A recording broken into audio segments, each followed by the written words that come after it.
Vamos a leer hoy el pasaje que se encuentra en el Evangelio de Juan, capítulo 4, versículo 43 en adelante. Juan, capítulo 4, verso 43 en adelante.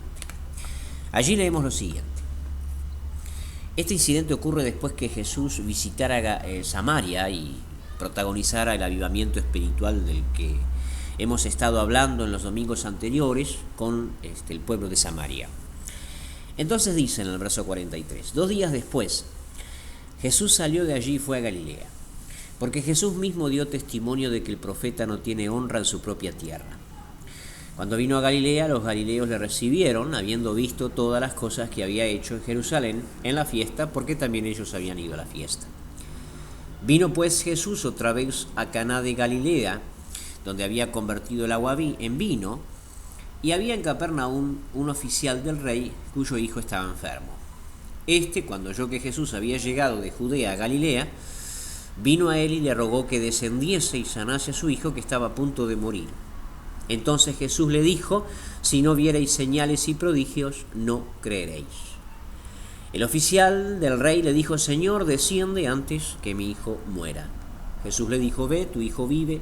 Y el hombre creyó la palabra que Jesús le dijo y se fue.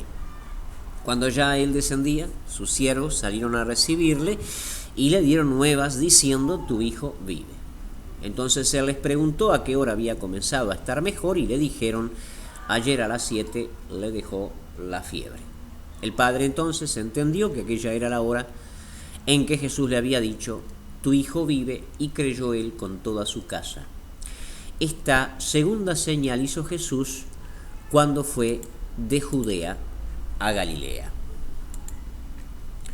Cuando el joven Jesús se fue a Jerusalén a comenzar su ministerio, causó en aquella ciudad, en Jerusalén, una verdadera conmoción.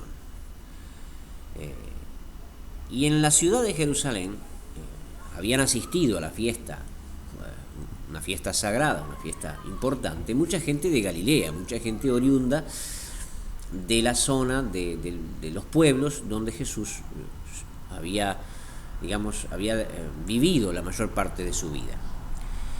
Y aquellos que se criaron con Jesús y que lo habían visto crecer, al ver lo que Jesús hacía en Jerusalén, y otros, al escuchar las noticias de lo que él había hecho en esa ciudad, sencillamente, pues no lo podían creer, les costaba creerlo. La Biblia no nos dice mucho sobre la vida de Jesucristo antes de iniciar su ministerio público, pero es evidente que pasó completamente desapercibido, por lo menos no se destacó como alguien especial, fue uno más de entre el pueblo. Pero de pronto Jesucristo se expone como maestro, de pronto aparece como dirigente religioso, y mucho más, de pronto aparece como un poderoso instrumento en las manos de Dios, para en principio, por lo menos hasta donde ellos sabían, traer un mensaje de parte de Dios al pueblo. Entonces, como era de esperarse, sus vecinos estaban confundidos, se sentían curiosos, y claro, por supuesto, querían recibir a Jesús, pero no como Jesús se lo merecía, querían recibirlo como el pueblo de Jesús, que querían conocer esta nueva faceta de su vecino. Querían conocer esta nueva faceta de su vecino. Al llegar Jesús a Galilea, su tierra natal, entonces Jesús se encuentra con una gran cantidad de gente, con una multitud que le estaba esperando. Y creo que sus discípulos, cuando vieron a aquella gente que les esperaba, porque ellos también estaban regresando a su tierra, no olvidemos que la mayoría de los discípulos eran oriundos también de Galilea, entonces naturalmente los discípulos de Jesús se sintieron animados al ver a tanta gente reunida. Creyeron obviamente que el avivamiento que habían dejado en Samaria y un poco antes también en Judea, quizás se había extendido a Galilea, o por lo menos se repetiría en Galilea. Pero Jesús, al ver aquella multitud, no estaba tan feliz. Y no estaba tan feliz porque él conocía a la gente. Jesús sabía por qué esa multitud estaba allí. Sencillamente, como leímos en el pasaje, algunos habían visto los milagros que había hecho Jesús en Jerusalén y la noticia había corrido como reguero de pólvora. Aquella multitud de curiosos no eran más que justamente eso, curiosos, cazadores de milagros, buscadores de sensaciones y, por supuesto, algún que otro necesitado también. En definitiva, una muchedumbre de personas que querían ver y recibir de Jesús algo, pero nada más. De alguna manera este tipo de actitud la podemos llamar fe. De hecho, a esto los predicadores de la actualidad, los predicadores modernos, le llaman fe. Digamos, cuando viene un predicador de alguna parte que no sea de aquí, y hay una multitud en la calle que lo espera, o una multitud que asiste a sus conferencias, muchos dicen, bueno, esto es una muestra de fe de parte del pueblo. Pero en realidad, este tipo de fe, en realidad, es más bien una forma de incredulidad. Ellos en realidad no creían. Es decir, ellos sí creían que Jesús podía sanar, sí creían que Jesús podía bendecir, sí creían que Jesús podía prosperar y obviamente creían que Jesús podía solucionar sus problemas, pero no creían que Jesús fuera realmente el Señor de sus vidas. No estaban dispuestos a obedecer, solamente a recibir. Y por eso Jesús les dijo, si no viereis señales, no creeréis. Eso fue lo que Jesús dijo de aquella multitud expectante. Si no viereis señales, no creeréis. Este tipo de fe es la que hoy por hoy llena nuestros templos, es la que hoy por hoy llena nuestras iglesias locales. Tenemos una multitud de gente, de cristianos nominales, que creen que Jesús puede solucionar sus problemas, pero que es dudoso de que crean que Jesús realmente es el Señor y Salvador de sus vidas. Pero en la escena aparece un hombre necesitado. En esta historia aparece un hombre con una profunda necesidad. Se trataba en concreto, dice el texto bíblico que estábamos leyendo hace unos instantes, de un funcionario de la realeza, de un hombre de la alta sociedad, pero a pesar de esto, de un hombre profundamente necesitado. Este hombre tampoco, vamos a ser honestos, tampoco creía en Jesús como Señor y Salvador. Él solamente sabía que Jesús podía sanar a su hijo, porque de eso es lo que se estaba hablando en Galilea en ese momento, que Jesús podía hacer milagros, y su hijo se estaba muriendo. Tenemos que entender algo sobre este hombre, algo que es muy interesante. Este hombre jamás habría descendido de su palacio, de su forma de vida tan elevada, de su condición, para caminar entre los pobres del pueblo, y mucho menos para buscar a un simple carpintero de Nazaret. Él no hubiera hecho eso jamás lo habría hecho, si no fuera absolutamente necesario. Sencillamente es obvio, en el texto lo vemos, que este hombre no tenía otra alternativa. Pero claro, nosotros no podemos culparlo, porque en cierta forma nos parecemos mucho a él. ¿Por qué será que generalmente acudimos a Dios solo cuando no tenemos nada más que hacer? ¿Por qué tenemos que ir a Cristo como último recurso? Este hombre fue a Jesús porque su hijo moría. Y probablemente él probó todo lo que estaba a su alcance. Como último recurso fue a Cristo. Y de alguna manera nosotros somos parecidos. Muchos de los que estamos dentro de la vida cristiana, dentro del cristianismo, somos salvos y hoy seguimos a Cristo, pero lo buscamos como último recurso. Cuando ya no teníamos más nada que hacer, fue que nos entregamos completamente a Él. ¿Cómo cree usted que se siente nuestro Señor Jesucristo cuando venimos a Él ya cuando nada más podemos hacer? Generalmente tendemos a dejarnos arrastrar por el pecado, desatendemos el llamado de Dios a volvernos a Él, apuntamos todas nuestras energías y nuestros esfuerzos humanos en prosperar, en aprender, en crecer, en progresar, en buscar y en alcanzar todo lo que el mundo ofrece con las herramientas que el mundo ofrece, o por lo menos con nuestras fuerzas. Y en este proceso de búsqueda de la felicidad personal, en este proceso perdemos familias, perdemos la salud, perdemos la paz, y cuando ya queda poco,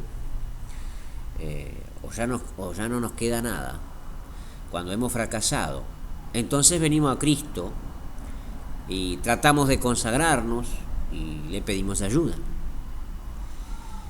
Y claro, uno se tiene que preguntar, ¿por qué siempre tiene que ser así? ¿Por qué tiene que ser así? ¿Por qué Cristo siempre es nuestro último recurso y no nuestra fuente primordial de bendición? Y esto se aplica también a los cristianos hoy en día, que agotan los recursos humanos para progresar en la vida y como último recurso vienen a Jesucristo. Un estudioso de la religiosidad uruguaya, y esto es interesante, dijo en un programa televisivo en el que era entrevistado algo, como les dije, que es muy interesante. Él trató de explicar por qué un país tan secularizado como Uruguay, que por muchos años se jactó de ser uno de los países más ateos del mundo, él trató de explicar por qué un país como el nuestro había tenido en los últimos años un crecimiento de lo religioso extraordinario. Fíjese que usted va caminando por el centro de Montevideo y encuentra lo que no se veía hace algunos años atrás, una enorme cantidad de congregaciones cristianas y de otros cultos también presentes. Y este hombre, estudioso de la religiosidad uruguaya, dijo que cuando ya no se tiene esperanzas, nada se pierde con probar. Y dice que así, de esta manera, suele pensar el uruguayo promedio. Pensamos los uruguayos, voy a Cristo por ayuda, aunque no me convence mucho el cristianismo. De todas maneras, yo no pierdo nada con probar. Y entonces mucha gente se arrima a la fe cristiana como último recurso. Lamentablemente, mi amigo, a solo eso llega la fe de la mayoría de la gente. A solo eso. Y entonces Jesús confrontó a este hombre precisamente con su incredulidad, que es también nuestra incredulidad. Porque no podemos engañar a Jesús. No lo podemos engañar. Usted no lo puede engañar a Jesucristo. A pesar de las apariencias, a pesar de sus apariencias de fe cristiana, Él sabe lo que hay en nuestro corazón. Y que lo que hay en nuestro corazón es, lisa y llanamente, incredulidad. Incredulidad porque solo confiamos en Cristo como alguien que puede solucionar nuestros problemas, pero no como el Señor real y absoluto de nuestras vidas. Y este hombre, confrontado con su realidad espiritual, confrontado consigo mismo por el diagnóstico de Jesucristo, se limitó a insistir: ven conmigo antes que mi hijo muera. Y ante esta petición angustiosa, Cristo se conmovió. Es cierto, aquel pueblo no tenía una fe correcta. Es verdad, tampoco aquel hombre tenía una fe correcta en Jesucristo. Pero si hay algo que aprendemos de la Biblia y especialmente del ministerio de nuestro Señor, es que Dios siempre se compadece, aun de los que no merecen compasión. Esto es lo primero que notamos del Cristo soberano de esta historia. Él sintió compasión y se dispuso a orar.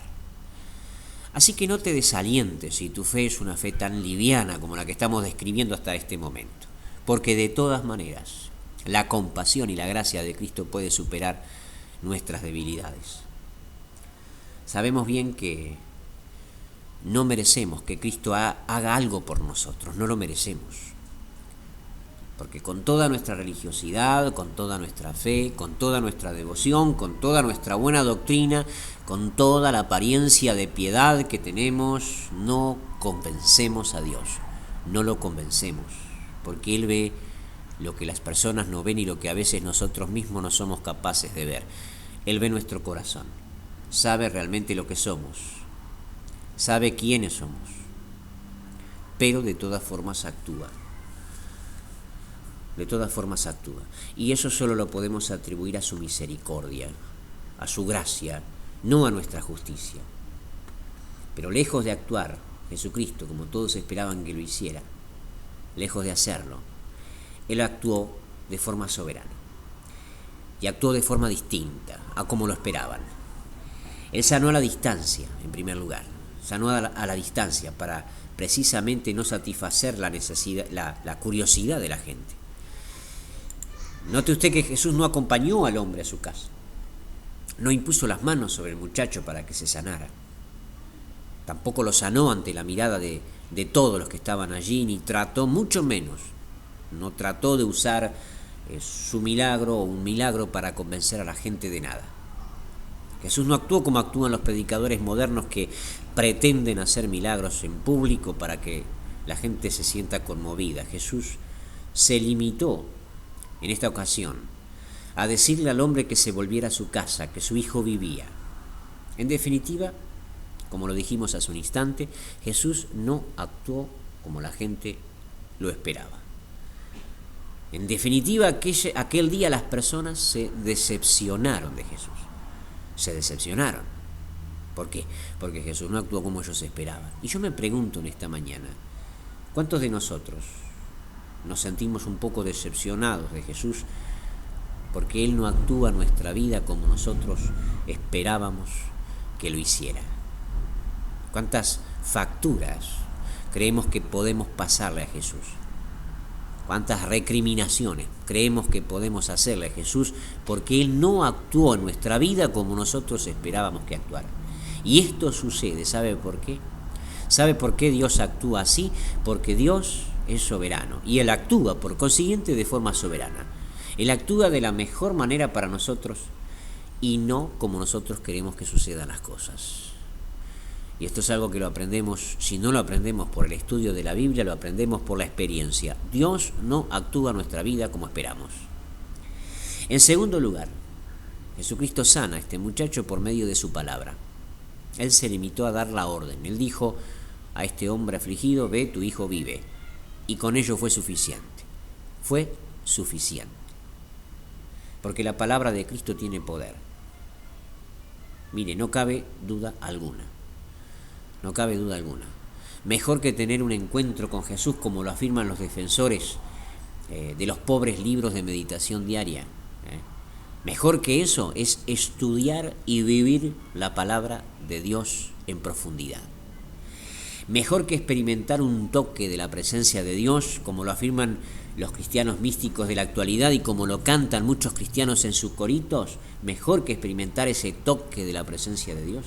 Mejor que eso es estudiar a fondo la palabra de Dios, estudiar a fondo las Sagradas Escrituras, para que toda su gracia sea sobre nuestra vida. E incluso mejor que tener una breve oración y lectura de la Biblia que refresque el alma, como lo defienden los líderes cristianos superficiales de la actualidad. Mejor que eso, mucho mejor que eso, mi hermano, es involucrarse en una vida de estudio profundo de la palabra de Dios. Porque Dios obra por medio de su palabra. Dios obra por medio de su palabra.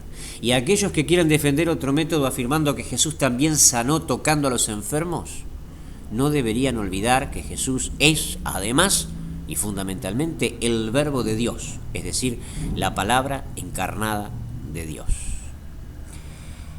Y en tercer lugar, en esta acción soberana de Cristo frente a este pueblo incrédulo y frente a la necesidad de este hombre, Jesús hizo el milagro con el fin preciso de que aquel funcionario del rey y de que la familia de este hombre creyeran en Cristo no solo como sanador, sino también como Señor.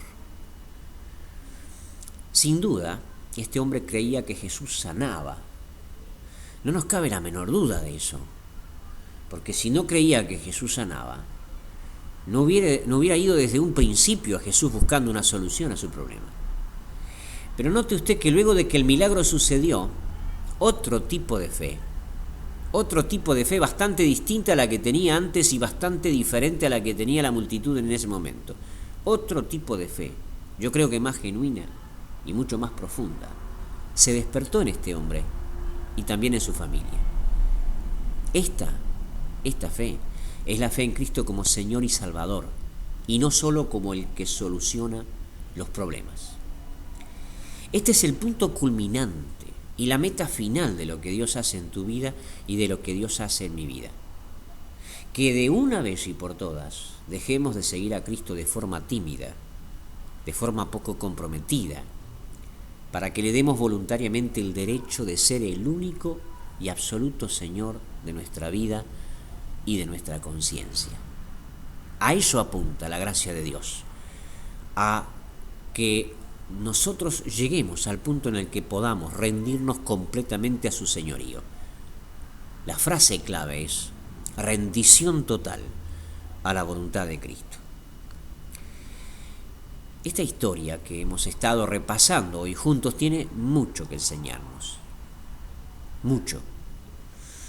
No es fe, mi amigo, aquella que solo espera recibir de Cristo beneficios.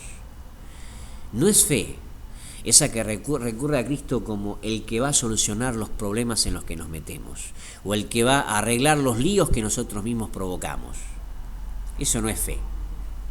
La verdadera fe es aquella que reconoce a Jesús como Señor absoluto y dueño de nuestra vida y como único y suficiente Salvador. La verdadera fe es aquella que se rinde completamente, o que hace que la persona se rinda completamente al control, al dominio y al señorío de Jesucristo. Y Cristo va a obrar en tu vida, y Cristo va a obrar en mi vida a través de la providencia, a través del diario vivir y a través de la acción directa de los medios de la gracia. Cristo va a obrar en nuestra vida de forma soberana, justamente por medio de su palabra, pero para conducirnos precisamente a una rendición total a su señorío y a su voluntad.